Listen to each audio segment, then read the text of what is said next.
Hi friends, so we are officially starting day 5 now. Reading goals for today. Now that, the previous vlog is editing, it's all edited and now rendering. I would love to finish Judgment Road today, as well as Holic. After that, we'll figure it out from there. Because I'm really, in my adult romance feels, and most of the books left on, I think all of the books left on my TBR are YA.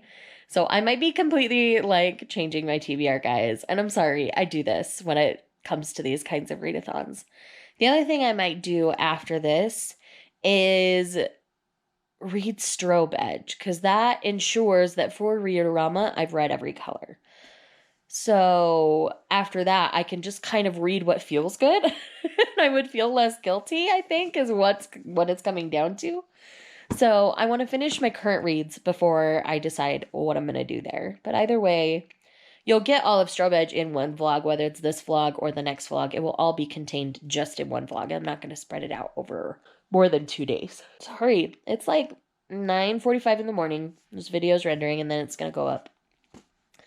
But I think while this renders, it says it's going to take about 40 minutes as of right now. So I think I'm going to focus on finishing up Holic while this finishes rendering. And then from there, I can get this taken care of and then zero in on this completely. Okay, so real quick.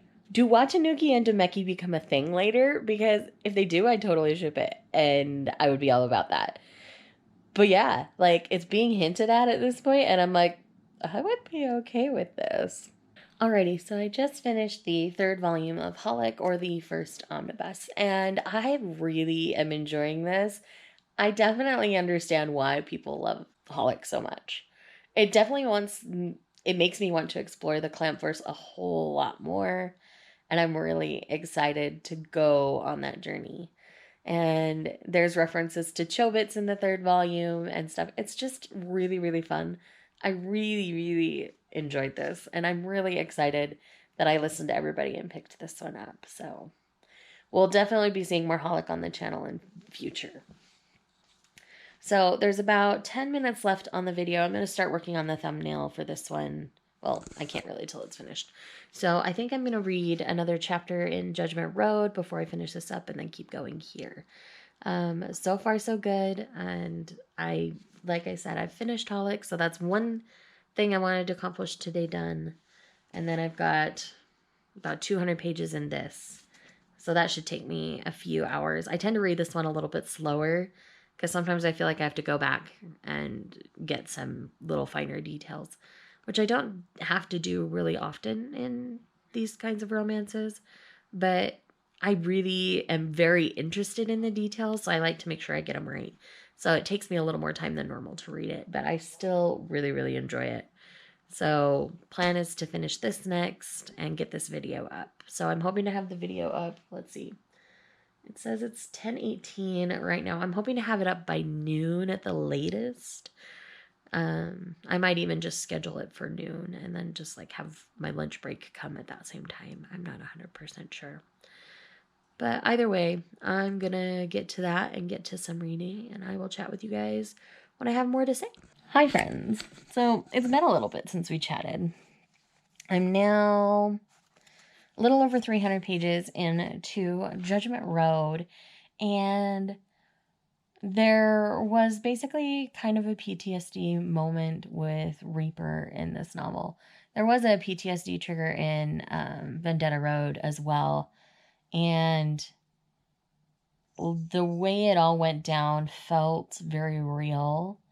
And now we find out that for a while now, since Reaper met Anya, that he's been considering going to therapy to deal with his PTSD from it. And so we're at the point where he's finally admitting that that's what he's been thinking about to help fix this problem.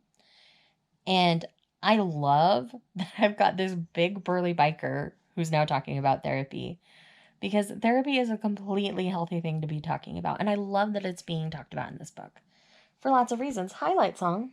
Did you come to join the fun? So now I have a cuddle cat. I'm going to keep going, see how this goes. I really hope that once we get into the therapy portion of things, that it continues to be something that's good. And through the last 100 pages or so, we've started to see the sexual relationship between Anya and Reaper change as well, in a good way, where it's getting healthier and healthier each interaction. And I think that's good. And I think it will continue to do so, especially with therapy happening. And he's said this thing from early on that he wants like his brand, like him all over her, his ownership like visible. And so there's a moment where she goes to the tattoo guy, Ink is his name. They all have like a one-word biker name, like Ice or Storm or Ink or Reaper. Like they all have one of those. So she goes to Ink and asks him to do a particular tattoo for her. And she surprises him with it. And it's this actually really sweet, beautiful moment. And Christine Feehan has a way of taking tortured and traumatized characters and giving them something beautiful and, you know, a reason to go on, a reason to live in such a brilliantly done way. And these Torpedo Ink books very much depict that, and it's so good. In her Carpathian novels, the guys don't see color for years until they meet their mate, and then they start to see in color, and it kind of takes them over and things. But in this one, it's just because of their traumatic past. They all basically have some form of PTSD that they're dealing with. And it's just so good. I might be slightly addicted to this Torpedo Ink series. And as far as I know, there's only 3 books out so far. I don't think there's a 4th yet. But hopefully soon. But anyhow, I'm going to keep going with this. All right, so the whole therapy thing that I just mentioned turned out very differently than I expected. They decided to try therapy in their own way, and the way they chose to do it was exposure therapy, meaning having somebody else come in to address the problem with Reaper rather than Anya. And that clearly backfired. And so now we're in the middle of the backfire right now, and I'm really sad that's how that ended up going down. I want Reaper to get proper help. So I'm hoping, I mean, there's still a decent chunk of book left. There's a chance he still could go to therapy and get real help, or at least, you know, go to someone other than 2 other knuckleheads who don't know anything about society to get help. So we need to get things a little more figured out here. So I just had to get on here and say that I was a little disappointed that that's how that was handled. But at the same time, for these characters, that made sense. And for the way she's written the series, that was a logical conclusion for these characters to make. So, yeah, I have feelings, but I'm sorry. I have lots of yawns today. I might have to take a nap this afternoon. I don't know. We'll see. But I've got 2 sleeping cats over by the window. Nobody wants to cuddle me. They're sunshine, so they're getting their sunny cuddles on. But I'm going to get back to reading. It's about 1:20 in the afternoon. My husband's out to go get his lunch. Just going to go hit up a drive-thru. So anyhow, I'm going to get back to reading. Okay, friends. So we've gotten through a lot of the initial fallout of what happened. And so the way Feehan chose to handle the situation, I understand, but I can't say I fully love. Of the 2 in this series that I've read so far, Vendetta Road is by far my favorite. But again, I have to respect this book for teaching the other characters better things. So, like I say, for this first book in the series, it makes sense. I'm not justifying the behavior or choices of the characters by any means, for those of you who have read it or are planning on reading it. I don't condone what they did, but I understand how they got from point A to point B. So, I'm going to get back to reading this. I probably won't say much more until I finish it, because I've got less than 100 pages left. unless like something totally groundbreaking and earth-shattering happens. Okay, so I just finished Judgment Road, and I have to say I'm really pleased with how this one ended up turning out. The relationship between Anya and Reaper is still a constant work in progress, and they find places to meet in the middle ground and solve certain problems associated with his PTSD because they feel like they can't go get outside help. But Anya also required that they have to talk to one of the other couples in the club if they do start to have problems associated with the PTSD, because they've been together a long time and they've already figured out a lot of that. And so that's someone that can help them work through things rather than the knuckleheads who suggested the initial suggestion to help with the PTSD. And it developed really nicely. I really liked where this one was headed. This one wasn't as kinky or taboo as Vendetta Road, but you can definitely tell all the books are going to have that undertone to them. So if that's what you like in reading your smutty romance, this series will definitely be for you. But yeah, from here, I think I'm just going to take a break for a little while. It's about 3:30 in the afternoon. I think I'm going to play some Animal Crossing for a little bit because I didn't really get to play much yesterday. Oh, sorry. I'm hunting out specific things. I'm in the middle of building my outdoor spa that I want to make. So that's what I'm in the middle of scouting out materials for. And yeah, so far so good. I feel really good with what I've gotten read so far for this readathon. And then I think either later tonight or tomorrow, I'm going to start binging through Strobe Edge, and that will be the focus for whatever else I read today and tomorrow until I finish that. And then maybe we'll pick up the next novel and figure out what other manga I want to read, because I will have read through my entire manga TBR already for Spring Into Manga Love. I purposely made my TBR fairly small just because I didn't want to put too much pressure on myself where I was doing both.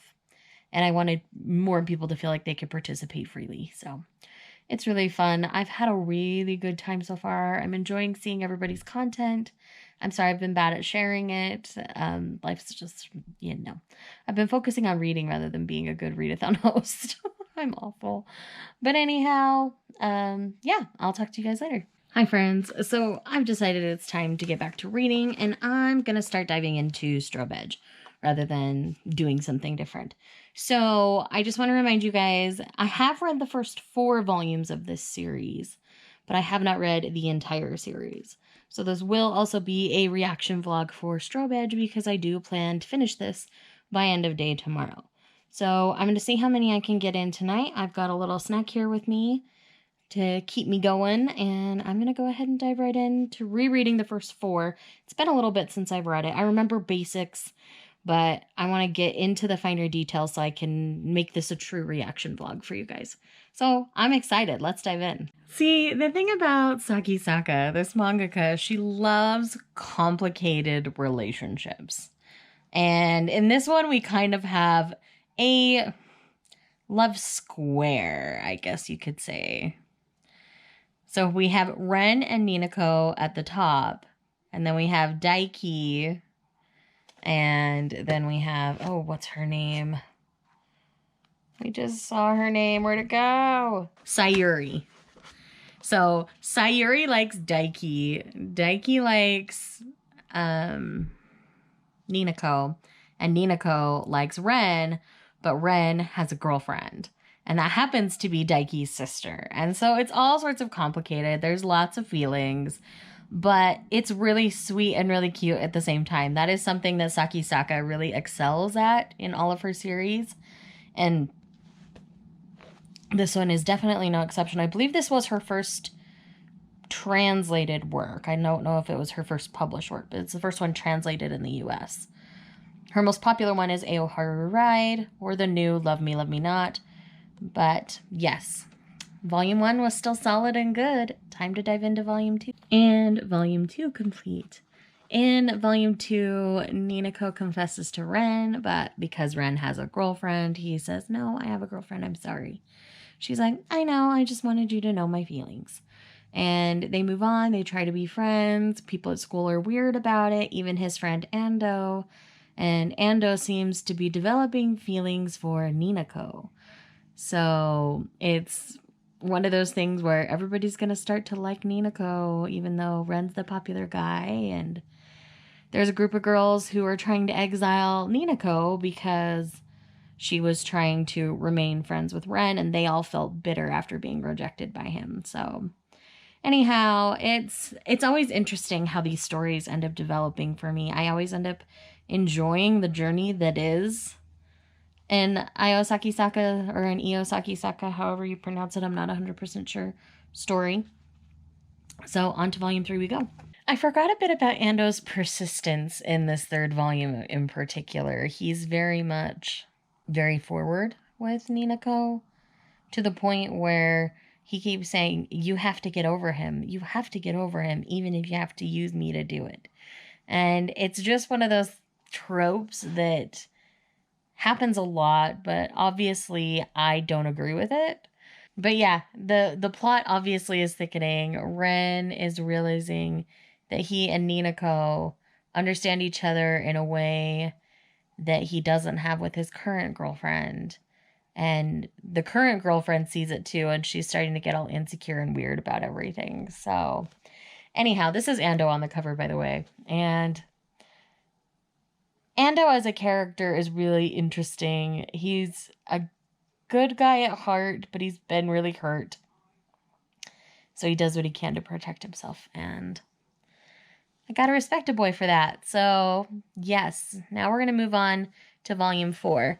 But it's getting late, so I'm going to take a break, do dinner with the hubs, and then come back. All right, volume 4 complete. This is where the plot really starts to change and shift as Ren has discovered his feelings for Ninako, even though they've really kind of been noticed from the beginning. But he's finally come into his feelings, and he's trying to avoid them because he needs to be there for his girlfriend, because her dad's getting remarried, and in the back of her head, she always thought that her parents would get back together. And so she's kind of like trapped him in this relationship. So even though it looked like he was going to break up with his girlfriend, he ended up staying with her because of the family turmoil and everything that's going on. But now Daiki has revealed to his sister that Ren isn't showing that side of himself, the childish, fun, teenage boy side of himself to her. He always just acts mature and accepting around her. So he's taking on a lot more than he's getting out of the relationship. And so it's going to be really interesting to see where things fall from here. We got progress with Daiki's new relationship, which we're really excited for. He's a good boy. He deserves it. Ando is still very much in the picture and very much interested in Ninako. Why did I want to say Minako? I knew that was wrong. Ninako. She has told him that she can't date him because she has feelings for Ren. And they're not going away anytime soon. And she's just handling it like a champ. And just being upfront and honest with him as any human being should be when someone is confessing their feelings for them. So that is everything that I have read thus far in this series ever. So everything from here on out is going to be brand new content for me. We decided to order DoorDash for dinner, so that should be arriving any minute. So we're actually going to eat now. And then I will get back to reading more. Okay, friends. Now that dinner's over, let's dive into Volume 5. Alrighty, Volume 5 officially complete. And I have to say, I'm really pleased with how this volume played out. Each of the characters made decisions that were truly best for them and the people that were involved in those decisions. Even though, like, from an outside, it would look like a weird decision, because we've gotten their internal monologue and internal thoughts on things, we realize that they really were the best decisions for all characters involved. But in those decisions, that puts Ren back on the market. So will he make a go with Ninako? According to Volume 10's cover, I say yes, but I think it's going to be a bumpy road for the two of them. And it's going to be interesting to see how the next volumes play out. But I am really proud of the characters and the decisions that they made for themselves in this volume. All right, and volume 6 is officially complete. And again, I'm really pleased with how the characters are handling the situation. I don't think anybody's rushing into things. I don't think anybody's being stupid about anything going on. They're keeping their heads on straight, taking things slow, still just being friends, all that kind of stuff. It's slow burning, and that makes my heart very happy because this is much more realistic to a situation and not big grand gestures at this point. I'm sure by the end there will be some sort of big grand gesture from someone at least. This is really good. It's really cute. There's also a really cute short story in here about a couple involving a guy who wants to be involved in music, but he really loves his girlfriend and she feels like she's holding him back and stuff. It's really cute. I really liked how that came around and about, and it was just cute, short, sweet. But yeah, it's pretty late, so I'm not going to read any more tonight.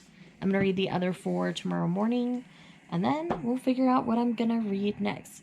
But on that note, I'm getting tired, so I'm going to get ready for bed and crawl in bed, and I will talk to you guys tomorrow. Good morning, friends. Welcome to day 6 of the 8 days of Readathon vlogging.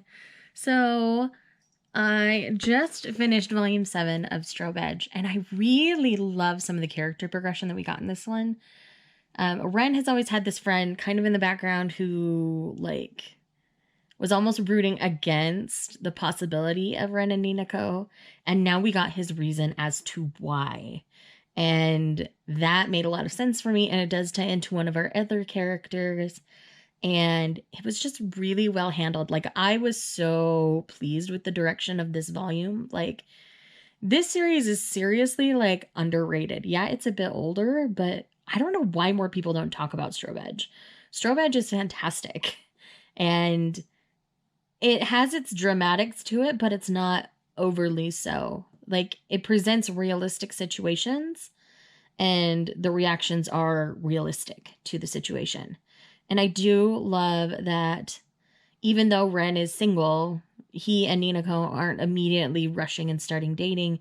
They're trying to decide if they still have feelings for each other. We obviously know that Ninako does and that Ren does, but they need to figure it out for themselves. And it's really sweet and really cute.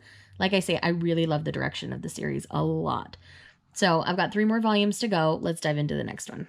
Okay, and volume 8 complete. We have officially reached the stage of the series where interlopers try to take over the potential relationship. And so obviously this one is a more frustrating volume for that reason. But I'm pretty sure within the next 2 volumes, everything will smooth out and be fine. But we've got Ninako trying to hide her feelings and give up on them. And that makes my heart so sad because we know that that's not what's going to happen. So anyhow, diving into volume 9. All right, so I just finished volume 9 of Strobe Edge, and the one thing that the interloper girl said stuck with Ninako, and so she finally got a confession from Ren, and she flinched away from it and said no, basically, or like didn't give an answer because of what that one girl had said, and she knew Ando had feelings for her, and she was afraid it would ruin their friendship, and so she wasn't going to say yes to Ren. But now Ren is finally confronting her on it. I need to jump into volume 10. I need her to finally say yes to him, and that's just what's going to happen. So I'll check in with you guys after volume 10. All right, so we got Ninako's real feelings, and her and Ren are together by the end, and it's cute. And like I said, all of the reactions of the characters felt very real to me. Like, in real life, that's probably how people would react to the situation, even though it's kind of frustrating to read. But thankfully, a lot of the, like, petty parts of the story, like, don't last very long. The pacing's really nice, so you're not sitting and dwelling in the really petty, overly dramatic stuff very long, and I really love it for that. I think Aoharu Ride dwells in that a little bit more than this series, so, but it's also a little bit longer. So I guess it has a little bit of room to do that. But I ended up really enjoying how all of this played out. Everything made sense, all the characters. The only one who doesn't really end up with their happy ending is Ando. But Ando needs to figure out his own crap first, so I'm okay with that.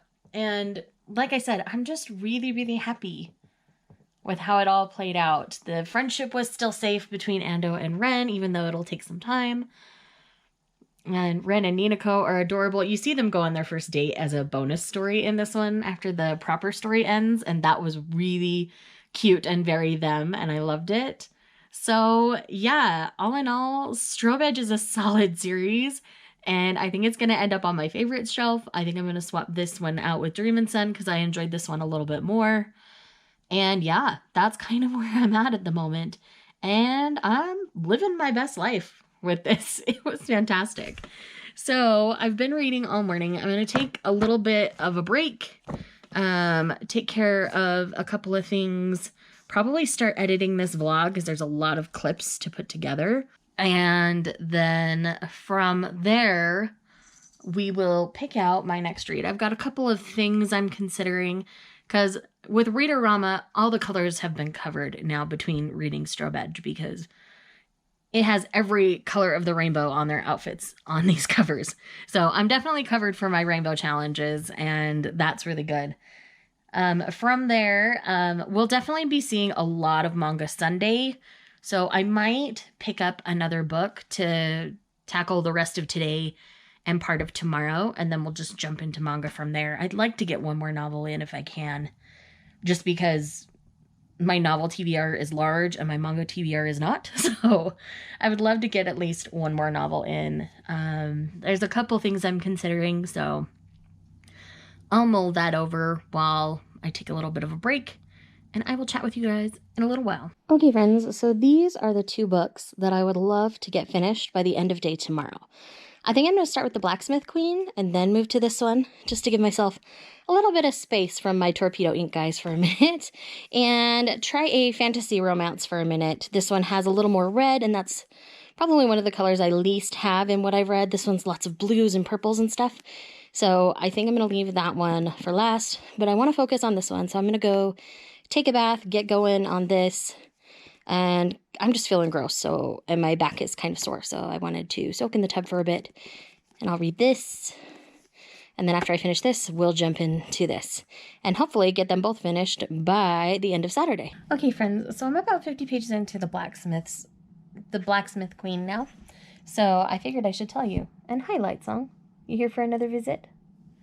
Apparently he's needy. But we're going to talk about this book real quick. So, in this book, we're primarily following a woman named Keely, who is a blacksmith, and she's set up to take over her family's blacksmith business. But she was supposed to be doing this with a sister who took off and joined some sort of religious cult, it seems. And she's finally shown back up after 10 years, and everybody's confused as to why she's now all of a sudden there. In the capital of the kingdom, the king is dead, and all of the sons started killing each other, and there's a couple vying for the throne. But there's been a prophecy or a vision given of a queen ascending the throne, and she's a commoner, and it happens to be Keely's sister. So it's one of those things where people have been sent to pick up said sister. Keely is still protecting her in her own way, and we're getting to know Keely and a man named Cade, who's come down from the mountains, and they're called Amachai in the book. And so I think this is going to be a romance between Keely and Cade. I think that's where the romantic tie is going to come in, but it's also centered in a huge political climate. We've spent a lot of time getting to know Keely and her family thus far, and the Amachais as well. Outside of that, we only got a brief glimpse at the kingdom in the prologue, so I'm really interested to see how everything's going to play out from. Okay, so it's been some time. I've read like another 70 pages, so I'm about 120 pages into the Blacksmith Queen now. And Cade and his people, they are actually centaurs, and they're like war centaurs. And so they have battle forms and stuff, and that's pretty cool. I like the lore and stuff within this one. So basically, Now they are on a quest to take Beatrice to the witches to see if she really is the queen, as they have deemed in prophecy. They want to make sure their prophecy is correct before proceeding. And so that's kind of where we're at in this novel. And they just arrived at where the witches are. So it'll be interesting to see what plays out from here. I am enjoying this. And the banter between Kate and Keely is actually really, really cute. It's not really like enemies to lovers kind of a situation. It's just, you know, two people who don't know each other getting to know each other.